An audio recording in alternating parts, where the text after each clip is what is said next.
Welcome to Ardent's Bass Battles with Denny and Chad Brauer. It's going to be a matter of who finds the right bass to fish is who's going to win today.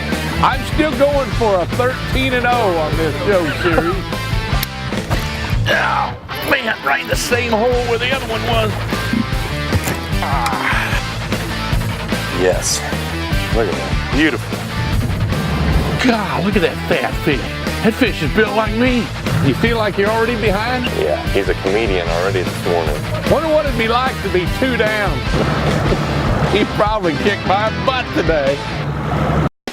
Welcome to Ardent's Bass Battles with Denny and Chad Brauer. Oh, that's a pro, my goodness.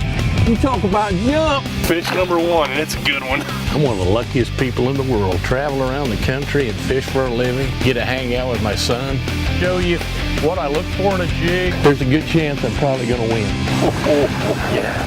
You know what I say to you, Dad, today? Give up now. I got every intention of really pouring it to him tomorrow. I've got a pretty good sack, and they've got a good chance of winning this thing. Ardent's Bass Battles with Denny and Chad Brauer is brought to you by Ardent Reels, Pure Performance, All-American, Strike King, #1 in fishing lures, Ranger Boats, still building legends one at a time, Seagar, always the best in fishing lines, Evinrude, spend more time on the water, Wired to Fish, bass fishing anglers' #1 resource, and by Mustad, haul in a record, haul off the cash at mustadhookamillion.com.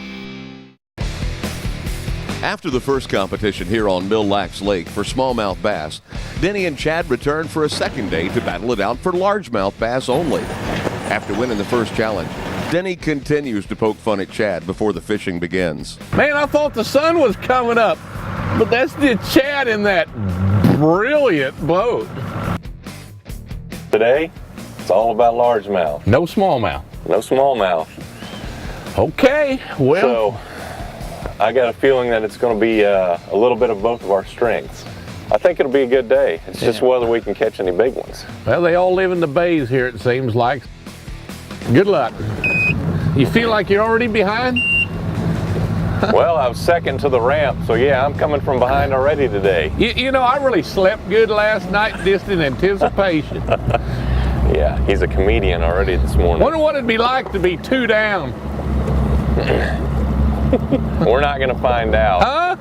We're not going to find out. I'm still going for a 13-0 on this show series. 13-0. He probably kicked my butt today.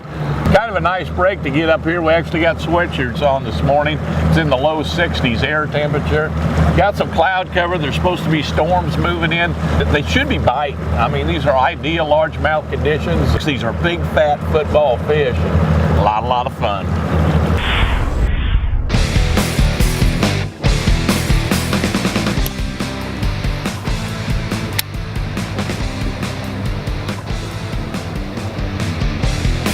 There we go.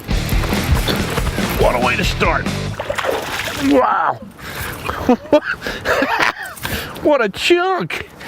What a chunk. Look at that fatty. These northern bass are. They are just footballs. God, look at that fat fish. It's a huge bay. It's probably a mile wide, but it's basically lined with docks and what I call pencil reeds. Some people call them buggy whips, but man, it's hard to beat. Usually they have hard bottoms in those areas, kind of sandy areas. It's great for when they come up to spawn in the spring. And I've also had great luck fishing for them in the fall in these things, and they seem to move up and follow the bait fish. 3.5, a little bit over 3.5. All right, good start. This could be another fun day on Mille. There you go, buddy. We are off and running. Whether it's a point or some matted stuff, that's usually where those bigger fish will hang out like this. Anything that's a little bit different is usually something that's good. Never know.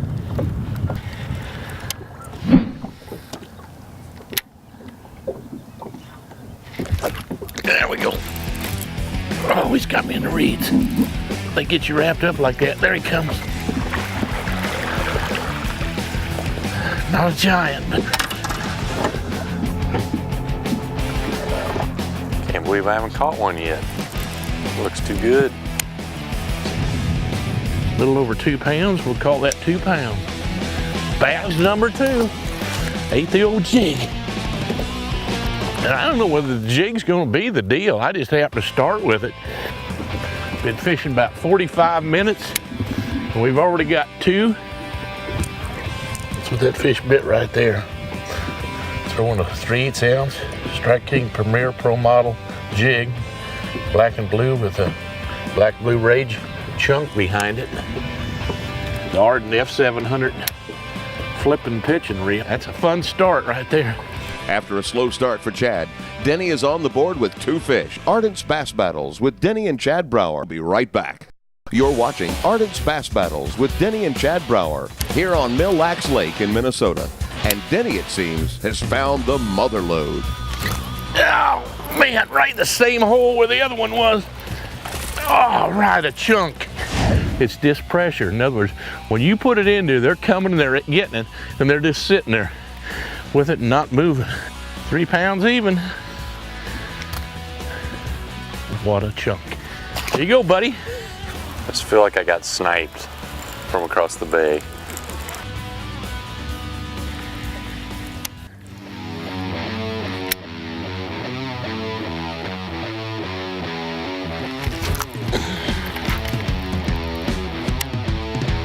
If at first you don't succeed, try again. Tore my thumb up. My finger. Got you that time. He hit it. I jerked, there's nothing there. I threw back in there. My line took off sideways. I jerked, nothing there. Threw back in there, and he got her. Not quite 2 1/4, so we'll just go with 2 pounds on you.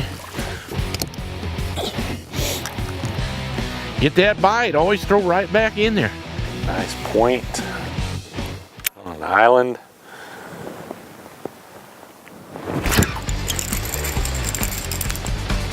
Come out of there. Just gotta try to play him out once you get him. Oh, lost him. Dadgummit. I don't like moss. I don't like any grass on my bait. I want a clean bait. I just don't get many bites if I've got any type of moss or pieces of weed or anything like that on my bait. I want it perfectly clean. I don't know why that is, but they just seem to eat it a lot better. Oh, yeah. Come and get it, did you? I swam that out from that reed and that fish came and got it. Textbook spot, right on the point, very point reed, 2 1/2 pounds. And that completes a limit in an hour. That's pretty fine fishing, I'd say.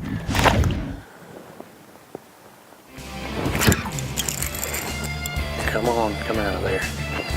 There. I still got the fish, I can see him. He's not a giant, but he's gonna get me on the board this morning. Oh.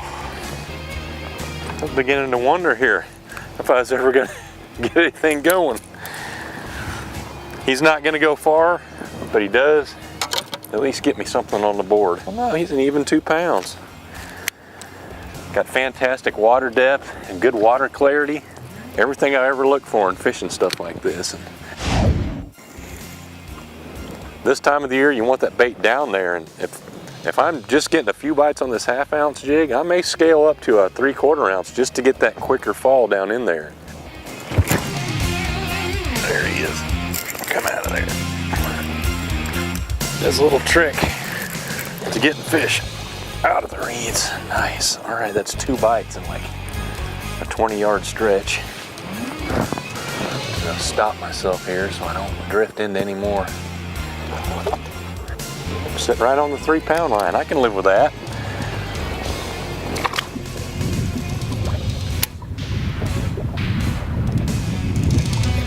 Oh yeah. Oh, a slob. I got me a slob on. Oh yeah, big old slob. Whew. That'll work. A little over 3 pounds. We'll take him though. That's a pound upgrade.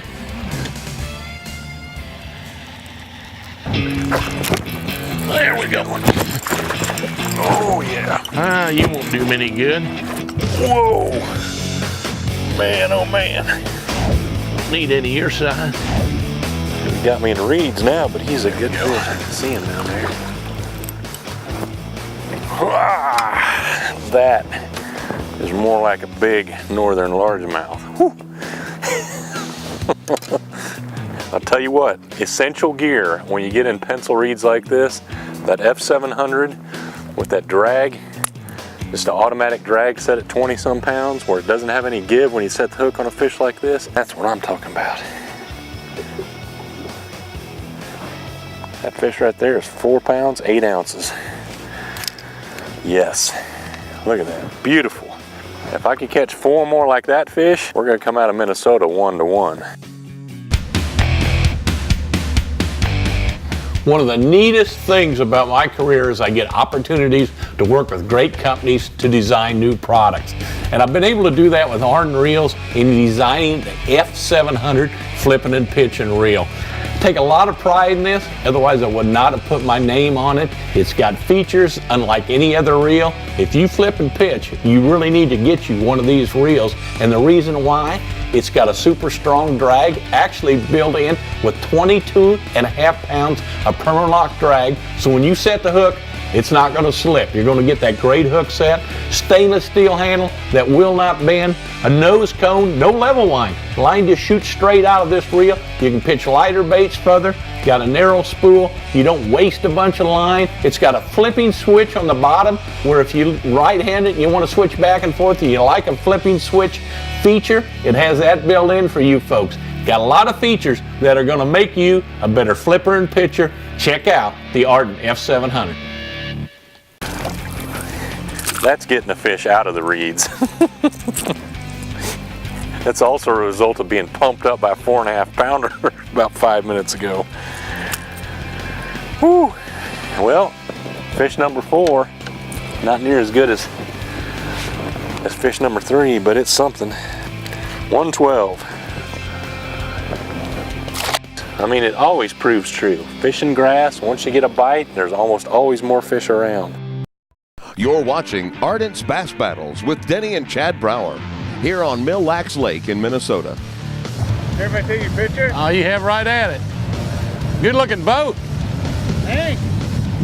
Looks like you got a captain up front there. Well, good luck to you. Thank you, guys. It really slowed down. I mean, we fished around a few hours and caught one here and one there. Started to cloud back up. I don't know really what's going on. Maybe we're just not in a good area, but I'm going to make a run several miles. It's really time for our halftime call. It's halftime, and Denny and Chad will check in by phone. Can you hear me? Oh, I can hear you. It's not quite halftime, but I'm getting ready to make a pretty long run. I don't know whether I have cell phone reception over there. Sure. I figured we needed to do the halftime call right now. That's fine by me. I know if you're making the halftime early, you probably got a load of fish. I had a real good flurry right off the bat before the sun come up. I think like my 4th flip, I caught a 3/8. And then I caught a limit in the first hour, and then I've called a couple times. It's really gone dead for me. My best 5 actually weigh, I think, 15-12. That's pretty strong. It took me forever to get a bite. Probably an hour and a half, 2 hours of fishing, and I've wormed my way up to, I don't know, about 11.5 pounds, somewhere in that. But I only have 4 fish. Whoa, only got 4 fish and got 11.5? Yeah, I got one good one. All right, well, you better have more than one good one if you're going to play this game. I'm going to put on the end of day rally. End of day rally, all right. Well, we will see you at the ramp at 5 o'clock. Sounds good. All right, bud, good luck. All right, you too. Well, he's struggling a little bit. He's only got 4 in the boat. I knew calling early for halftime he's going to have something. He can't wait just to kind of turn the screw on me. You know, we got a pretty good lead over him. He's going to need to catch a 4-pounder just to really get back in the ball game, and he's going to have to catch a few 4-pounders to get back in the ball game because we're not done yet. I mean, all it takes is a 100-yard stretch, and you catch, 2 or 3 fish like I got of that 4-pound size. It'll make a big difference in the end of the day. Oh, I think I just got it. He's not bad. But I switched to the black and blue, going from the green pumpkin colors. It's 212. Picking out a jig trailer to me is a very simple deal. First of all, I like to match the color of my trailer to the color of the jig no matter what I'm using. If I'm using a black and blue jig, I'm going to go with a black and blue trailer. For this one right here, I got a green pumpkin craw jig. I'm going to go with a green pumpkin trailer. Where it gets a little more complicated is exactly what action I want out of my trailer. And a simple rule of thumb to follow is the colder the water, the less action you want out of your jig. And the warmer the water is, the more action you want out of your jig trailer. A cutoff line for me is, say when the fish get in the post-spawn mode, your water temp's in the 70s, that's when I go to strictly using the rage chunk as my jig trailer. The legs kick and it gives it a lot more action. I'm going to get more bites.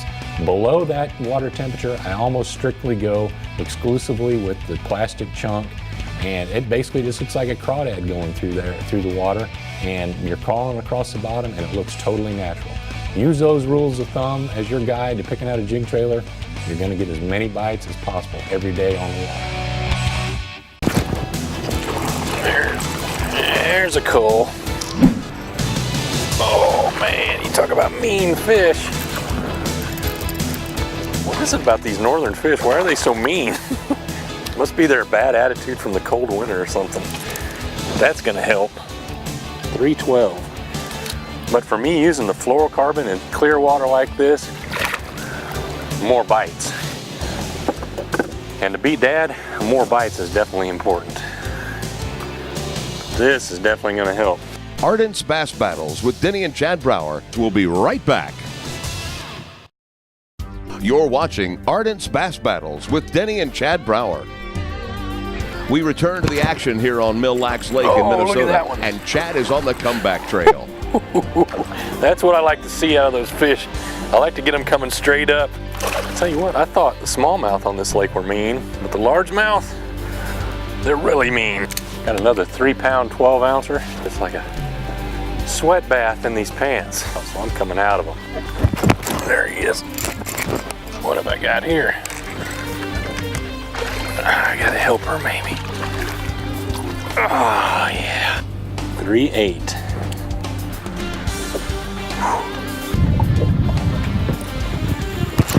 There we go. Oh, I think that's a good one. Hey fish, where are you going? Oh, it is, but it's the wrong kind. That fish didn't even let the bait sink. Flipping reeds. And what do I catch? A big smallmouth, and guess what? Couldn't count largemouth yesterday. Can't count him today. 3/8 again. Woo, 3.5 pounders. I love it. If I had to pick one thing to do when I'm on the water, what I'm doing right now would be one of my top 2 or 3 things. Pitching a jig into these reeds, I love it. I've had some of my best tournament finishes, especially up north doing it, and it's all because of fish like that. I got 19 pounds of largemouth, and if that ain't enough to win this thing, the next battle, I'm bringing a generator and a taser, and that's all I'm going out with. Generate the fish, taser the old man. That might be the only way I can beat him if he beats me and I got 19 pounds. We need to start these a little half hour earlier so we don't get wet. I thought I was gonna get in without getting caught, and then this one dark cloud just absolutely drenched me. I caught a big bag. I don't think it's a big enough bag knowing this lake. I set the world on fire early, and then I got a little cold. You could just kind of throw ice water on me. I ended up with 16 pounds even. That's all I can say right here. I've broken my Minnesota jinx. 19 pounds, 0 ounces. You're kidding. But I did not catch a lot of fish. I just caught the right ones today. Oh man, we caught about 25, 30, and I don't know how many 3-pounders. Oh. Could not catch a fish over 3.5 pounds. Man, still a lot of fun though. A lot of fun, a lot of fun. Well, congratulations, bud. I'm glad you're at least going to win one for the year. There's what I got to say to your 13-0. 13-0 kind of went out the window, folks. But you gotta think positive. Yeah. That was a fun day. Both days up here, awesome. Yeah, this is a great fishery. We hope you folks at home enjoyed this. We kind of double dipped this lake, but it shows you what you can do on a lake that's got smallmouth and largemouth both. Totally two different fisheries, both of them outstanding. Let's go before we get wet. Put it on the Again. Put it on the trailer. Good job. You too. Looks like I'll be buying tonight. Yeah. The Minnesota jinx on me, over. Ardent's Bass Battles with Denny and Chad Brauer has been brought to you by Ardent Reel Care. Take care of the reels that take care of you. Strike King, #1 in fishing lures. Ranger Boats, still building legends one at a time. Seagar, always the best in fishing lines. Evinrude, spend more time on the water. Wired to Fish, bass fishing anglers' #1 resource. And by Mustad, haul in a record, haul off the cash at mustadhookamillion.com. Really three things that helped me win this battle today, and first and foremost was probably the mental decision to do strictly nothing all day but fish in the reeds. The second is probably this F700 reel. Those fish in those reeds are tough to get out, and because of the drag settings tight on it, it gives me the power when I hook the fish. They're coming towards me, and I get them up on the surface and can get them out of there. They're not going to wrap up. The third is the baits. I started out in the clear water this morning when it was sunny, fishing this 1/2 ounce Premier Pro Model jig, green pumpkin color because of the clear water. As it got cloudy about midday, I made the switch to this black and blue Rage Carl, something darker, something that shows up better when the lower light conditions, helped me catch a couple of those bigger fish in the middle of the day, and then as it cleared off for a while in the afternoon, I went back to the green pumpkin. But those three decisions paid off all day long. Didn't catch numbers of fish, but I caught the quality. He can talk the talk. Unfortunately, he still can walk the walk. 13-0. He may have to walk the walk with a walker, but he can still walk.